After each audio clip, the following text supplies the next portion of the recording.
Hey, a friend, Chris here from WideLogicProRules.com, the website that helps you get the most you can out of Apple's Logic Pro. Today, I am so stoked to share with you a walkthrough of a new control surface that has been designed specifically for Logic Pro users, and that's the Panorama CS12 from Nektar Technology. The CS12 gives you direct tactile control over every aspect of your tracks and channel strips in your Logic Pro projects, from the fader to panning, transport controls to send levels and controls, and yes, even plugin controls. And no, you're not responsible for mapping the plugins to the control surface. The CS12 taps right into Apple's own API for Logic Pro, so you don't have to do any sort of mapping. The moment you open a plugin, those controls are splayed across the control surface, and you can get right to work producing, mixing, and creating.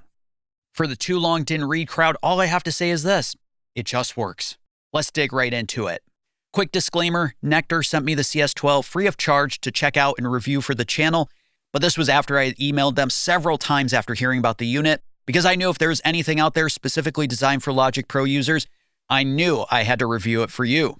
Starting on the left-hand side of the unit, obviously, we have a motorized fader, and it is a 100mm motorized fader that allows you to immediately just start pulling on faders on different channel strips. So right now, I've adjusted the level of the kick channel strip, and then I can use the arrow buttons in the transport section to move to the next channel strip. And when I do, the fader adapts itself to the positioning of the fader on the snare channel strip. One thing I really dig about the CS12 is that if you hold the shift button and tap on the fader will reset itself to 0 dB or unity. To the right of the fader is a 6-segment VU meter. Below that is an endless 360-degree pan control. What I love about this is, wherever you leave the pan position, if you let go and then return, it picks right back up from where you left off. The only limitation of this pan control is just the limitation of the pan knob in Logic Pro. Below that is a record arm button that you can record arm or disarm your track with. There's a button for solo, mute, as well as a select button, which we'll dig into later in the video.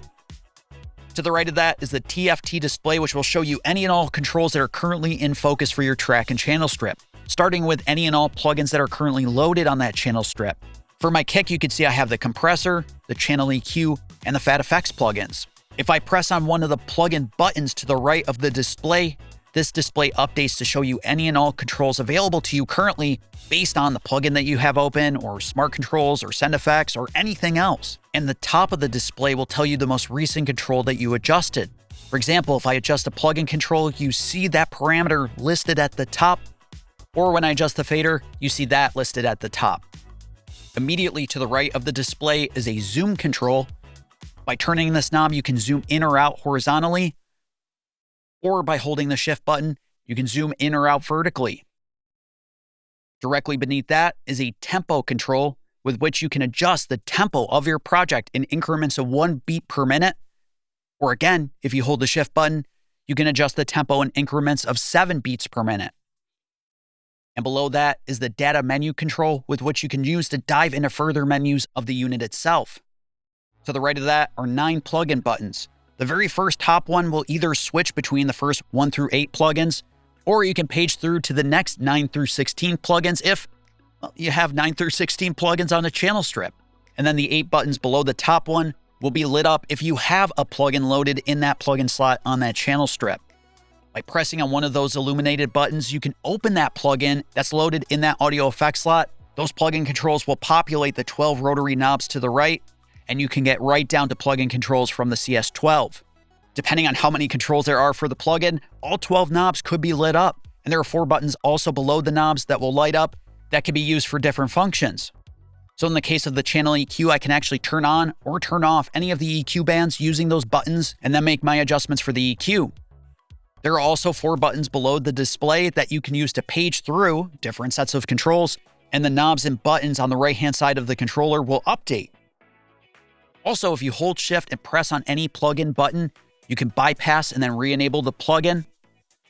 Plus, if you hold shift and press that top plugin button that says 9 through 16, you can bypass all the plugins on that channel strip and then re-enable the entire plugin chain. Below the plugin buttons are 2 other buttons. The button that is second from the bottom allows you to adjust the send levels if there are any, as well as set up send destinations for your channel strip. And once confirmed, that bus assignment and that aux will be automatically generated in Logic Pro. At the very bottom of the plugin buttons is the channel button. Once pressed, you'll open the smart controls for that channel strip. And again, those smart controls are immediately populated across the display and the controls of the control surface. Last but certainly not least is the transport section of the CS12. You can start playback, you can start recording, stop playback, rewind or fast forward. You can also enable or disable the cycle range and even adjust the boundaries of the cycle range by pressing the markers button. You can then use the M1 through M10 buttons to jump to any marker in your project. You can also drop a marker anywhere in your project just by holding Shift and pressing the marker button. You can open or close a plugin window by pressing the plugin button. Open or close the mixer by pressing the mixer button. Undo a step by pressing undo. Turn the metronome on or off. If you hold Shift and press the metronome button, you can turn count in on or off. And you can flip automation mode on or off using the auto button. In the upper right-hand corner of the transport section is the fine control button, which we'll dig into momentarily. As you've seen, I've been able to do so much from just the CS12. I just use my mouse to open Logic Pro, and I can immediately dive in using just the controller.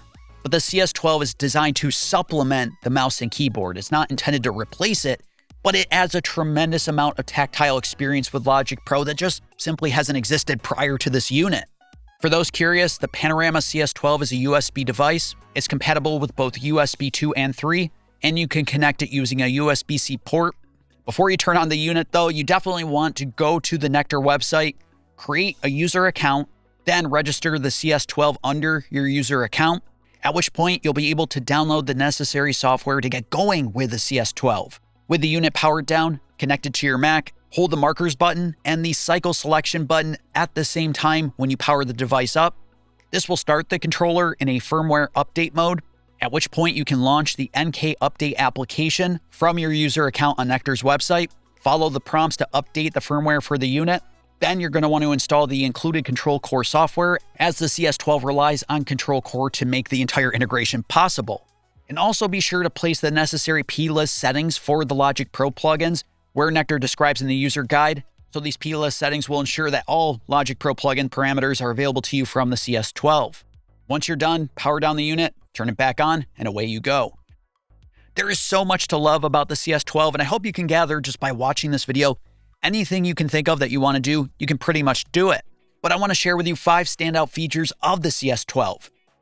Number 1, again, I feel like I have to say this again and again, it just works. There's no having to mess around with mapping plugin controls to the unit. It just opens the plugin controls, whether it's a native Logic Pro plugin or a third-party plugin.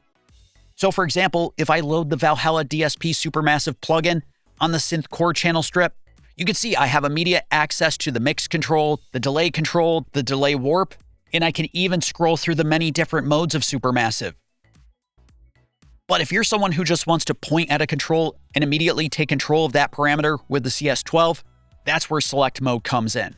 When select mode is enabled, the fader and the pan control will adapt based on whatever plugin control that you click on with your mouse. As you can see, when I click on this plugin parameter, the fader updates its position, and I can immediately access that plugin control using the fader or the pan knob. And if you feel the fader is just getting in the way as you want to use the pan control, just hold the select button and tap on the fader. The fader will temporarily place itself at the bottom of its throw. You can then make your adjustments using the pan knob, and then once you're done, press the select button again to exit select mode. Number 4 is fine control mode. By holding this button that has a magnifying glass on it, you can increase the resolution of your fader adjustments, whether it's in select mode or a fader. Or press the fine control to increase the resolution of plugin, smart control, send level controls using the 12 knobs on the right-hand side of the controller. And number 5 is single point automation mode, which is unique specifically to the CS12. If you've ever written automation at all, you know you're not just going to create 1 or 2 automation nodes, but instead a couple hundred automation nodes for every step along the way. But with a single point automation mode of the CS12, just hold the auto button, then turn the data menu control to set the automation mode for that track and channel strip to single point automation.